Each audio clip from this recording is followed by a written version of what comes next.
Moving on from histograms, we're going to cover standard deviation as a measure of dispersion. Standard deviation, or it's also known by its Greek symbol sigma, is in layman's terms we can classify this as the average deviation in a variable from its mean, right? And variance, which is denoted by sigma square, the reason is simple. It's actually the simple square of the standard deviation itself. The formula for standard deviation and variance, as we will discuss further, is similar, and variance is in fact directly a square of standard deviation. So how do we calculate standard deviation in a particular variable?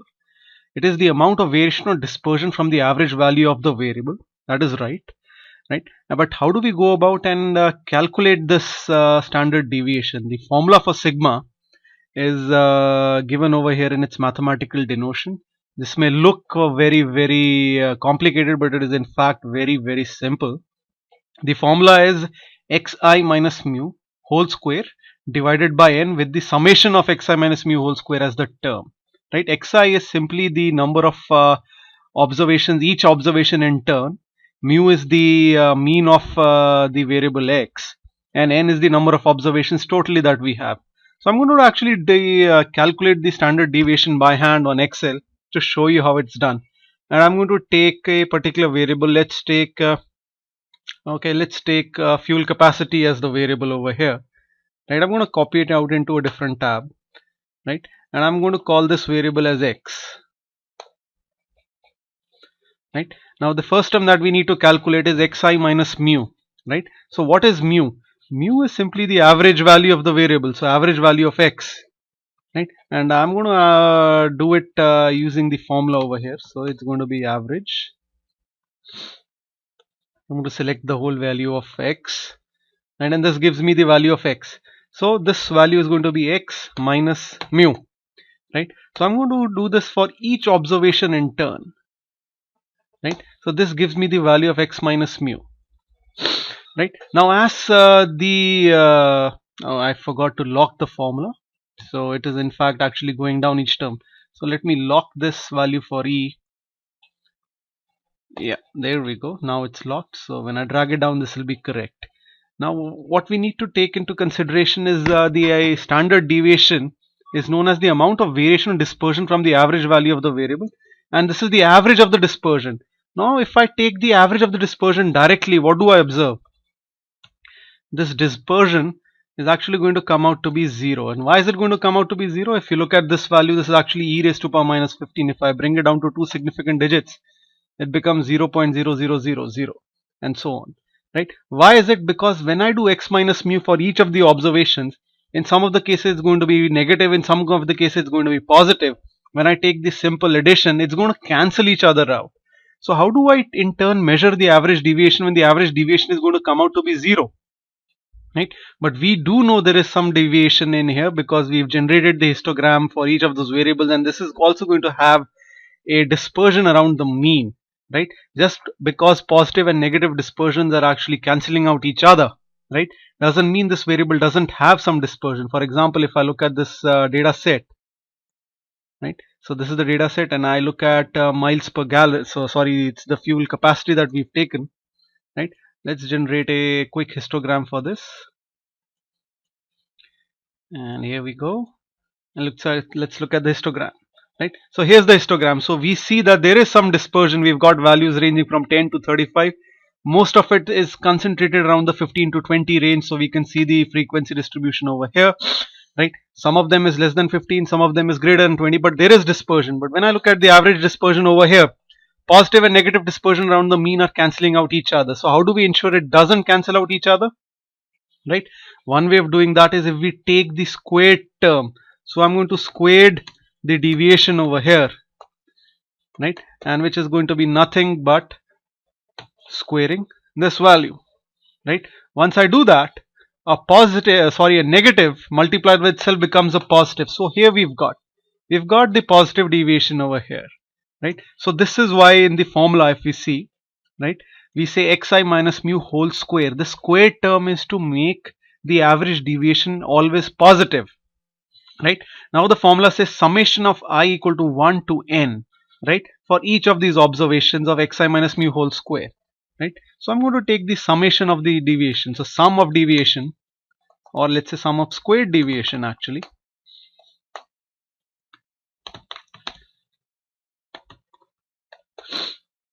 right? And I'm going to calculate this again, so I just take the sum of this, right? It comes out to be the sum of squared deviation is 2341, right? And I'm going to divide, so what will be the average squared deviation? The average squared deviation is simply going to be this value divided by the number of observations. So there, and I'm going to divide it by the number of observations. I'm going to use the count observation over here, and the number of observations here we have is 153. So we get the average squared deviation. Now the final, since the final part in the formula is the under root. Why do we take the under root? Because we have a square here, right? So we need to get the standard deviation in the same terms as the original variable. So I take the square root of this observation over here, and here we go. So we've calculated the standard deviation as 3.91 and the mean as 17.954, right? So this is what the standard deviation formula exactly is. So it's fairly simple, right? What we need to do is we need to calculate for each of the observations, we need to calculate the deviation from the mean. We square it, we take the average, we take the we sum up the squared deviation, then we take the average of the squared deviation, and there we have the standard deviation of the variable, right? So now what I can actually do is I can compare for different observations the mean and the standard deviation, right? The larger the standard deviation, the more is the dispersion in the variable. And one nifty way of figuring out how much dispersion is, we can actually take the standard deviation as a component of the average. For example, standard deviation is 3.91 and average is 17.95. So this gives us an actual variation. So the average observation is 21% dispersed around the mean, right? If this value of this ratio of standard deviation to average is very high, right, typically we have a very unstable variable, we have a variable which has got a high amount of variation or uncertainty. If this value is low, that means that the observation is tightly grouped around the average value of the variable itself, right? So we'll come to that later. Now what we want to do is I'm going to take a look again at the formula, right? Sometimes, so I'm going to highlight this particular sentence which says correction factor applied for sample standard deviation. Instead of dividing by n, we divide by n minus 1 in certain cases. Why do we do that? Now the whole concept of sample versus population is something we're going to cover in the next lectures. So, and also the concept of bias, right, which is outside our scope of study in this lecture series.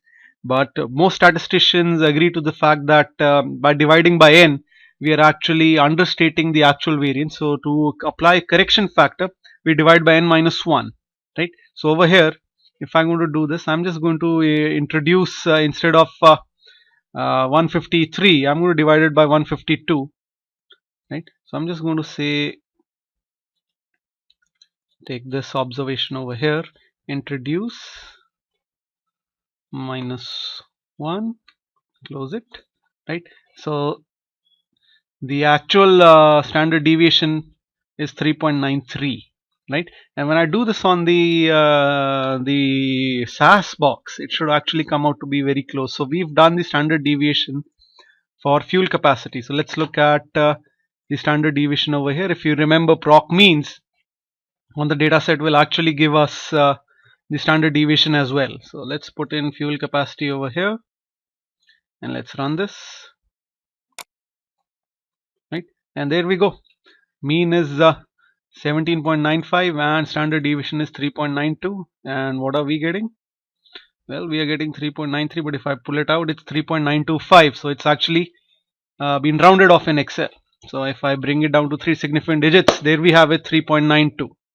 Right? Now, how do I actually use standard deviation? One quick check is if we look at variables which have similar interpretation. For example, in the HSB2 data, right, we've got read, write, math, science and social studies. So an exercise, can I check out which of these subjects has the maximum variation in the student's performance, right? One way of doing that is I'm going to generate the PROC means exercise again on the HSB2 data. So HSB2, and for the var I'm going to run this again,